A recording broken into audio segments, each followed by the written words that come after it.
Did you ever notice how some days you feel like you could dance on air, only to find out that others you're struggling to stay awake after lunch? Long ago, our ancestors relied on a natural mechanism to restore their energy and stay productive, even when they were completely drained. Today, you can tap into the same built-in system on purpose. So today I'm going to show you how this mechanism works, 5 methods to use this, and easy tips on how to implement them in your day-to-day life. My name is Marvin. I'm a health consultant and nutritionist who worked with high-performing CEOs and professional athletes. And beside of that, I've helped hundreds of people reclaim their energy and vitality by optimizing their health. The average American spends around 1,400 hours per year tired and exhausted. That's around 4 hours per day where you feel sluggish and fatigued. Even if the health and fitness market is growing exponentially, people spend hours in the gym, optimize their diet, and wear watches and devices to track their sleep, but still feel like they're running on empty batteries all the time, relying on numerous coffee. So what's the reason for that? Well, one answer lies in our evolution, what science calls the endogenous rhythm. I call it for simple purposes the daily energy cycle. To show you this, let me give you an example. Around 7 years ago, a friend of mine, let's call him Thomas, started his own business. They had success really fast and started recruiting several employees, so they had to open an office in the city where he lived. Despite his success, he felt more and more fatigue, so he thought he was just overworked and needed some more holiday. After each holiday, he was recharged, but after a few days, his sleep suffered again and his batteries were running on empty quickly. One day I was visiting him in his office and immediately guessed the problem. Inside his office, it looked like an interrogation room that you often see in movies when they interview criminals. Because inside the office, it was extremely dark, almost no windows, white or gray walls, and white LED lights on the top of every room. The more time he spent inside this room, the worse his condition got. And there are 2 reasons for that. The first reason is light. Artificial light, especially LEDs, send out primarily blue light. While natural sunlight has a bright spectrum of light, even wavelengths which are not visible, LEDs have most of them just blue light. This elevates stress and can mess up your endogenous rhythm, so our daily energy cycle. At the same time, artificial lights don't provide enough light power. Think about how our ancestors lived. They received natural sunlight throughout the day and had completely darkness during the night. And I can give you an example of my office right now. It has around 300 lux, which is the metric for light power. But even on cloudy days, the sun provides us with more than 10,000 lux. On a sunny day, the light power can be up to 100,000 lux. You can check this in your office as well, using an app which is called Light Meter. And if your office have daytime less than 10,000 lux, consider using a daylight panel. I use for myself a simple daylight panel which I place just on my desk, which has a 10,000 lux light power. And these devices are even used to treat symptoms of depression. But at the same time, make sure you still consume natural sunlight.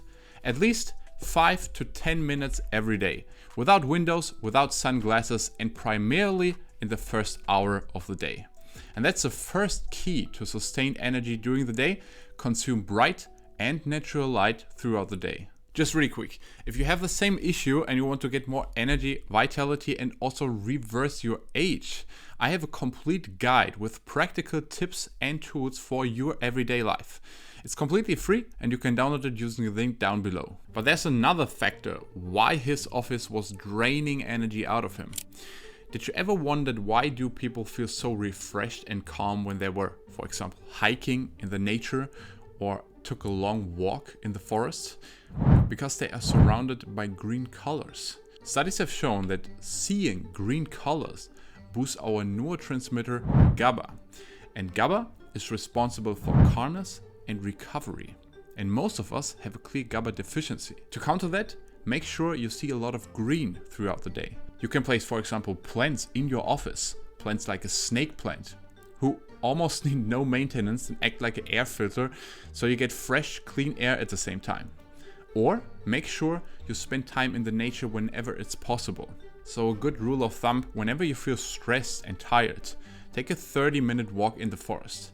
And if you feel too busy to take a 30-minute walk, then do it for 1 hour. Because it will not just keep you fit and energized, but also improve your sleep. Already talking about sleep. We know from science that sleep is the major foundation for health and longevity. And I have specific videos on how to improve your sleep on my channel that you can watch afterwards. But I admit that life happens. And if you have a family, if you have a job, maybe a business, or just life happens, it's not always possible to have a perfect sleep. But the good news is that the newest science shows us an easy solution for that. A new study was published which show how a specific form of exercise can compensate a lack of sleep. And what they did was they compared a group of sleep-deprived people, which were just allowed to sleep 4 hours per night, with people who had 8 hours of sleep.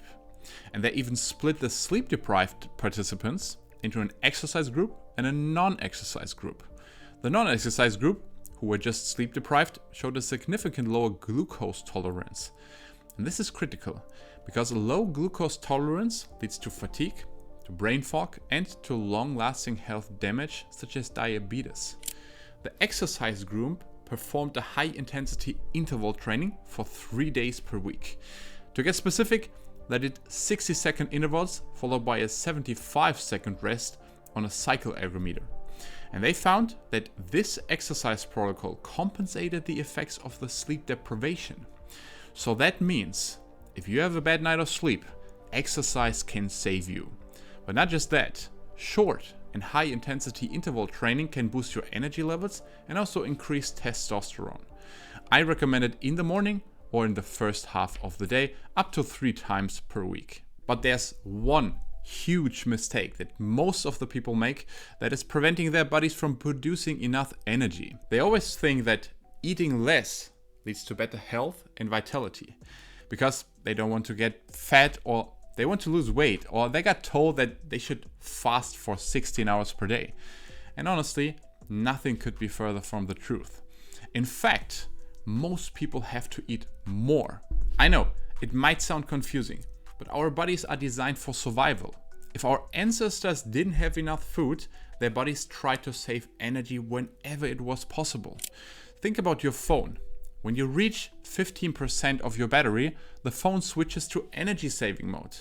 And your body does the same. And there's clear evidence for that. Although several previous studies have found that a low-calorie diet improves mood, energy, and depressive symptoms, a new study shows the opposite. It found that calorie-restrictive diets result in more pronounced mood changes, especially in men and overweight people. So, in conclusion, excessive dietary constraint disturbs the neurotransmitter balance and hormone levels.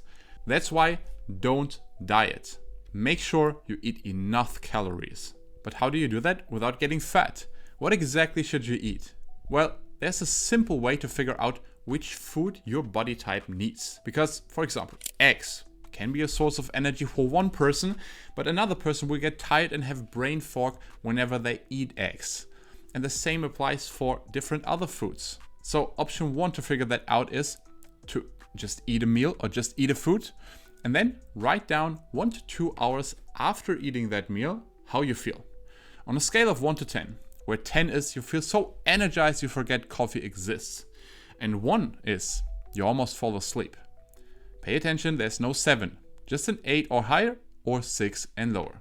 For example, if you eat toast with avocado and salmon, and you feel your energy is at a 4, 1 or 2 hours after that, just remove the toast.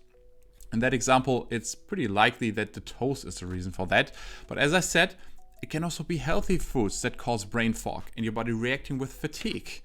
I had clients eating tomatoes, which were causing problems, which is actually so-called healthy food. To scientifically test that with my clients, I choose option 2, which is the so-called gut intelligence test. My clients get a gut test sent to their home that can show specifically which foods you should eat and which ones you should avoid, based on the gut microbiome. And if you know that, You can just simply eat more of the high energy foods and less of the other ones. By the way, your gut is one of the most important organs when it comes down to your health and energy levels. So in this video, I break down my 4-step gut health protocol, where I'm about to show you how you can improve your gut health and therefore your energy and vitality. That's why watch this one next, and I see you there.